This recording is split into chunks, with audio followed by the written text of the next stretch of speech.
habis dapet komen request gitu, katanya, Kak, buat video tentang penjelasan macam-macam kuas dan kegunaannya dong kalau bisa, hehehe. Well, karena aku bisa, jadi hari ini kita mau kenalan sama macam-macam tipe kuas lukis atau paintbrush dan juga kegunaannya. Nanti aku juga akan contohin ke kalian kegunaannya kalau ngelukis secara real kayak gimana. Contohnya nanti aku akan ngelukis salah satu scene pemandangan dari My Neighbor Totoro, kayak gini nih. Yang menurut aku cocok banget karena ada bagian yang luas kayak langit sama awannya. Terus ada juga bagian yang detail kayak bunga-bunganya. Sama ada bagian-bagian yang lebih abstrak tekstur gitu kayak bagian rumputnya. Untuk menonjolkan fungsi tiap-tiap kuasnya. Nah tapi aku hanya akan ngebahas kuas yang aku punya aja. Dan akan aku mention juga kuas yang biasa aku pakai. Jadi akan ada beberapa macam kuas yang gak aku bahas kayak misalnya filbert, dagger, atau mop, dan lain-lain. Simply karena biasanya aku gak butuh banget, makanya aku nggak punya. Macam-macam tipe kuas ini biasanya terbagi dari jenis bulunya, ukurannya, sama beda bentuknya. Oke, kalau jenis bulu itu dia terbagi dari yang halus sama kasar. Kemudian ada yang dari natural hair, ada yang sintetik. Kalau yang kasar itu yang kayak gini nih. Dari suaranya aja kedengeran dia kasar. Ini lebih cocok untuk oil atau cat minyak sama cat akrilik, cocok juga buat teknik impasto karena dia memang lebih jelas brush strokes-nya atau garis-garis bulu kuasnya tuh lebih jelas gitu loh di catnya. Kalau yang halus itu yang kayak gini, kedengeran lebih halus gitu loh. Kalau ini untuk watercolor atau cat air sama cat akrilik. Notice ini cat akrilik juga bisa ya. Jadi cat akrilik tuh bisa buat bulu kasar, bisa sama bulu halus. Kenapa begitu? Karena cat akrilik tuh memang teksturnya di antara cat minyak sama cat air. Dia teksturnya lebih halus daripada cat minyak, tapi tidak sehalus cat air. Secara teknis sebenarnya brush apapun bisa digunakan untuk cat apapun. Mau cat minyak, cat air, cat akrilik, cat poster, wash, anything. Tapi sebaiknya jangan mencampur satu brush dengan medium-medium yang lain. Jadi kayak misalnya, ini udah biasa aku pakai buat cat minyak. Jangan dipakai sama cat akrilik lagi, karena akan lebih mudah ngerusak brushnya, dan karena mereka mediumnya beda gitu loh. Terus kayak ini juga misalkan udah biasa aku pakai buat cat akrilik, jangan dipakai buat cat air juga, karena cat air tuh sangat perlu kuas yang halus. Sedangkan kalau udah dipakai sama cat akrilik, biasanya akan ada residu cat akriliknya juga, dia akan lebih kasar biasanya, dan biasanya kalau udah dipakai sama cat akrilik tuh nggak bisa kembali ke bentuk semula gitu loh, jadi agak lebih gampang mekar. Jadi sebisa mungkin jangan dicampur-campur, oke? Kemudian kasar maupun halus ini ada yang terbuat dari natural hair, ada yang dari bulu sintetis. Kalau natural hair itu dia biasanya terbuat dari bulu-bulu hewan kayak tupai, musang, ada yang dari kerbau, ada yang dari kambing, macam-macam, ada yang mix juga. Biasanya yang kasar bagus buat oil, kalau yang halus bagus buat watercolor, dan bagus banget buat watercolor karena biasanya kuas natural hair ini daya tampung air dan catnya tuh lebih besar. Jadi kalau untuk watercolor itu nilai plus banget, kita nggak perlu kayak bentar-bentar celup lagi ke catnya, bentar celup lagi ke catnya, nggak perlu khawatir lukisan yang udah di kertas tuh keburu kering. Cuma permasalahannya harganya tuh biasanya mahal banget. Satu kuas aja tuh bisa seratusan ribu. Dan toh sebenarnya banyak orang yang anti animal cruelty, ya kan? Jadi pilihan lainnya adalah yang tadi aku bilang, jenis bulu yang sintetis. Biasanya terbuat dari ini nih ya, nylon, taklon, cocok banget buat watercolor sama acrylic. Harganya pun jatuhnya jauh lebih murah. Kalau natural hair harganya bisa sampai ratusan ribu. Kalau sintetis itu harganya tuh paling cuma belasan sampai puluhan ribu satu kuasnya. Bahkan aku pernah beli yang harganya tuh cuma I think 5.000. Murah banget, emang semurah itu. Cuma balik lagi ke kalau untuk watercolor, kuas sintetis gini tuh daya tampung airnya tidak sebanyak si natural hair. Dan toh sekarang juga sudah banyak manufacturer pabrik kuas atau merek-merek yang bikin kuas sintetis tapi kualitasnya mendekati natural hair. Nah, kenapa tadi aku nggak sebut cat akrilik cocok buat natural hair? Karena kalau pakai natural hair tuh sayang aja gitu loh, udahnya harganya mahal. Kalau pakai cat akrilik lebih gampang rusak karena akan lebih sering direndam di air, bisa kering di bulu-bulunya. Jadi sebaiknya pakai yang sintetis aja. Nah, kalau aku personally suka banget sama bulu sintetis kayak gini, nylon atau taklon, karena dia kan halus banget ya. Biasanya aku pakai yang kayak gini, ini cocok banget buat custom karena dia tidak meninggalkan brush strokes dan enak banget buat ngeblend. Terus perhatiin juga dari pabrik ke pabrik memang bulunya tuh nggak selalu sama, ada yang bulunya tebal, ada yang bulunya tipis meskipun tipenya sama. Kayak ini nih, dia lebih tipis-tipis gitu loh bulunya. Sedangkan yang ini, bulu-bulunya tuh lebih tebel. Right? Kalau misalkan di gini ini, tuh bulunya lebih tebal dibanding yang ini tipis banget. Kelebihannya dari bulu yang tebel, otomatis dia bisa menampung air lebih banyak, cocok banget buat watercolor. Harganya pun biasanya lebih mahal. Nah kalau yang tipis kayak gini, otomatis harganya lebih murah, tapi daya tampung airnya pun lebih sedikit. Tapi bukan berarti dia jelek ya, lebih cocok buat teknik dry brushing istilahnya. Jadi kuasnya nggak perlu lagi dicelupin ke air, biarin dia kering, langsung dicelup ke catnya, terus kita kuasin ke kanvas. Nah kalau ukuran, semakin kecil angkanya, semakin kecil ukurannya, semakin besar angkanya, semakin besar juga ukurannya. Jadi biasanya ukurannya tuh kelihatan di sini nih, di batang kuasnya, right? Ini ukuran 2, yang ini ukuran 16. Bisa kalian lihat ya di sini. Mungkin agak blur, tapi ini ukuran 16. Ini beda merek, beda manufacturer, beda pabrik. Jadi mungkin ukuran 2-nya merek yang ini sama ukuran 2 merek yang ini mungkin berbeda. Ukuran 16-nya juga mungkin berbeda. Karena memang nggak ada standar gitu loh dari manufacturer ke manufacturer, dari merek ke merek. Ukuran yang paling kecil tuh biasanya 0000. Jadi 0-nya ada 4. Penulisannya pun beda-beda. Ada yang 4/0 itu sama aja kayak 0000 atau 2/0 itu sama dengan 00 gitu ya. 0 terus 1 2 3 4 5 6 7 8 sampai ukuran yang besar tuh ada 20, 30, 40 sampai ada ukuran per inci. Untuk bentuk apa aja yang kita bahas di video ini, yang pertama aku punya round brush, flat, bright. Nanti aku jelasin apa bedanya bright sama flat, angle brush, rigger atau liner brush, sama yang terakhir fan brush. So, sebelum aku menunjukkan kegunaan masing-masing brush ini, jangan lupa like, subscribe, share, dan komen. Thank you! Mari kita mulai! Jadi kuasnya kita bagi per fungsi. Yang pertama itu versatile atau serbaguna, detail, kemudian texture.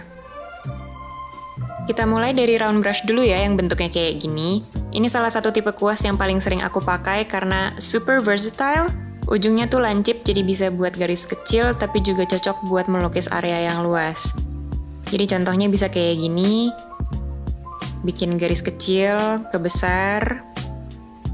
Terus juga cocok banget untuk bagian lengkungan, sama untuk melukis sudut-sudut. Lanjut ke flat brush, ini yang bentuknya agak kotak kayak gini. Bagian sampingnya itu tipis, jadi bisa bikin garis kecil, tapi juga cocok banget buat melukis area yang luas. Di sini aku contohin dengan gambar zigzag, pakai ujungnya untuk bikin garis kecil, terus pakai bagian yang datar untuk bikin garis yang besar. Jadi ini untuk garis-garis tegas kayak gini ya, bikin segitiga, persegi, tapi sebenarnya bisa juga untuk bikin curves atau lengkungan, cuma ya lebih kaku aja bentuknya, nggak ada ujung lancip kayak round brush tadi. Oke, sekarang flat versus bright brush. Bedanya di mana? Bedanya itu adalah di panjang bulunya. Jadi kalau flat itu bulunya lebih panjang, kalau bright bulunya lebih pendek. Kelihatan ya beda sedikit. Sekarang aku contohin yang bright. Sebenarnya dia tuh mirip banget sama flat. Dari samping juga dia tipis kan sama, tapi ada bagian yang luas juga, jadi cocok untuk melukis area yang luas. Aku contohin dengan bikin zigzag juga ya. Jadi sama dengan flat brush, bright itu untuk membuat garis-garis yang tegas, kaku, tapi karena bulunya lebih pendek, jadi dia lebih mudah dikontrol. Kayak di sini aku bikin curves-nya jauh lebih mudah. Flat sama bright brush itu juga yang paling sering aku pakai. Lanjut ke angle, angled atau angular brush. Bedanya sama flat itu di ujungnya yang miring kayak gini, kayak trapesium. Ini cocok untuk area yang luas, tapi kalau dilihat dari samping tuh juga tipis kan ya, dan ujungnya tuh lancip, jadi bisa banget buat bikin garis-garis kecil. Cocok banget buat ngelukis di benda yang tidak datar dan ada lipatannya, creases, kayak jaket, gini nih. Jadi kita bisa pakai ujungnya dan dia otomatis miring, jadi nggak akan kena bagian atasnya. See? Coba kita bandingin sama bright ya. Ini otomatis dengan posisi yang sama pasti kena bagian atasnya. Jadi ini kelebihannya angled brush, oke? Terus, dia ini lebih cocok lagi untuk apa coba? Untuk kaligrafi. Kebayang nggak sih yang kayak kaligrafi tulisan Arab? Karena ini jelas banget tebel tipisnya. Kayak di sini aku contohin.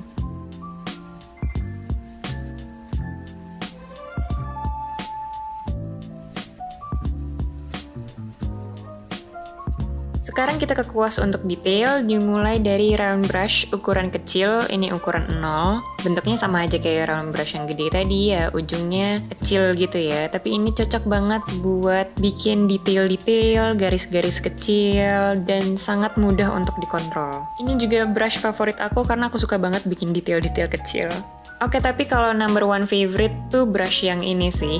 Ini rigger atau liner brush, yang bulunya tuh panjang kayak gini. Biasanya cocok banget buat bikin line art, bikin garis-garis yang tipis tapi tetap ada dinamikanya gitu dari tipis ke tebel. Kita biasanya pakai ujung-ujungnya aja untuk bikin helai-helai rambut lah, helai-helai rumput. Kekurangannya di sini adalah you need lots of practice, harus latihan banyak banget karena memang susah dikontrol gara-gara bulunya panjang. Itu aja sih. Karena kalau agak tiduran ya gini, garisnya jadi tebel. Sedikit fun fact, namanya rigger brush itu karena dulunya dipakai untuk melukis rigging dari kapal layar, yaitu tali-talian yang dekat layarnya itu. Oke, sekarang lanjut ke fan brush. Kelihatan ya kenapa namanya fan, karena memang bentuknya tuh kayak kipas. Ini tuh cocok banget buat bikin tekstur kayak bulu, daun-daun pohon, rerumputan, semak-semak. Jadi kalian nggak perlu lagi satu-satu. Bisa bikin garis-garis panjang, bisa agak titik-titik gitu. Brush tipe ini juga cocok banget buat blending dengan teknik dry brushing. Terakhir aku punya bristle brush, ini yang bulunya tuh kasar, jadi cocok banget untuk bikin tekstur, ujungnya bisa buat bikin kayak titik-titik gitu, dan brush strokes-nya pun jelas. Karena di sini punya aku bentuknya flat, jadi otomatis dia bisa bikin garis-garis yang kaku dan tegas. Tapi kalau aku pakai ujungnya, ini bisa buat kayak bikin semak-semak, tekstur kayak gini ya, bisa buat freckles juga mungkin. Terus bisa juga buat bikin daun-daun pohon dari kejauhan gitu. Oke, sekarang aku mau nunjukin ke kalian gimana caranya pakai kuas-kuas tadi untuk melukis secara real. Ini aku siapin dulu kertas kosong, nanti aku nggak gambar sketch, jadi kita langsung ngelukis. Di bagian pojok kiri atas ini untuk referensinya ya. Terus kertasnya kita secure pakai washi tape atau masking tape. Pertama kita lukis bagian langit pakai kuas bright supaya lebih mudah dikontrol untuk melukis area yang luas sekaligus membentuk awannya. Kemudian kita pakai kuas bentuk flat untuk melukis warna dasar rumputnya. Kenapa kita pakai kuas flat? Karena bentuk rumputnya ini kan lebih lurus-lurus aja ya, lebih kaku dibandingin sama awan yang tadi. Jadi akan lebih memudahkan kalau kita pakai kuas flat.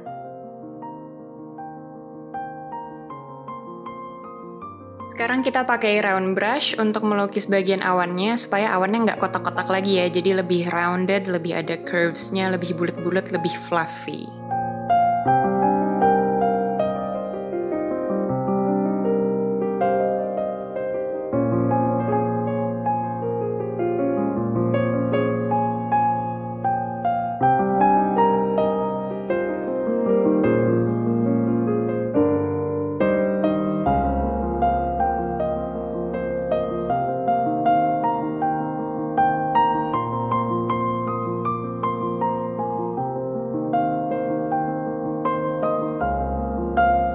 Untuk detail-detail kecil di bagian awan, aku tetap pakai round brush, tapi yang ukurannya kecil.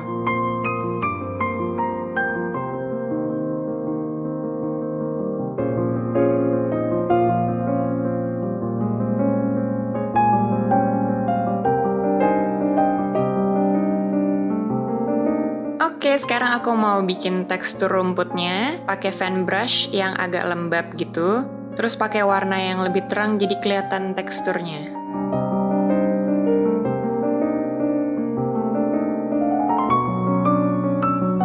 Di sini aku sekaligus memperjelas gelap terang bagian rumputnya pakai round brush. Nah, ini favorite part aku, waktunya kita pakai rigger atau liner brush buat gambar rumputnya satu-satu. Nggak satu-satu banget sih sebenarnya, tapi ini buat enhancing jadi kelihatan lebih real gitu ya, ada bentuk-bentuk rumputnya.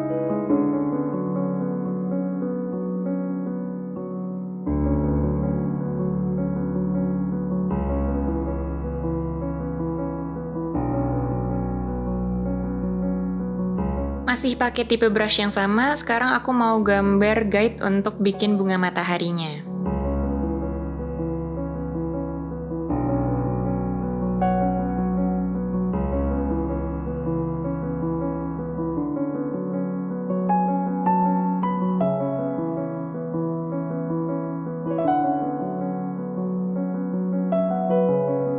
Nah, buat bikin daun-daun dari bunga mataharinya, aku pakai angled brush supaya jelas gitu loh cuttingnya, tapi juga bisa bikin garis-garis yang kecil.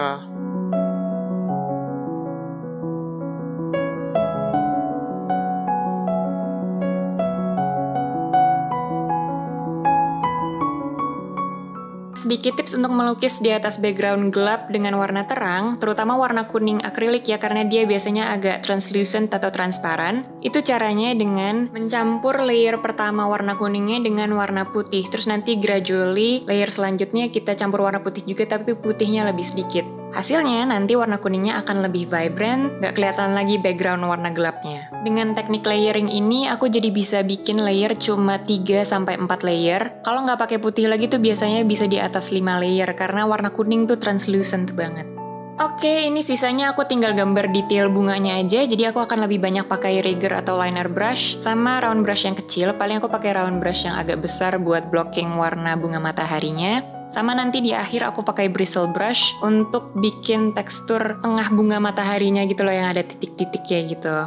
Enjoy the rest of the video!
Tada, ini dia hasil akhirnya. Semoga bermanfaat, semoga menginspirasi kalian. Thanks for watching, I'll see you later. Bye!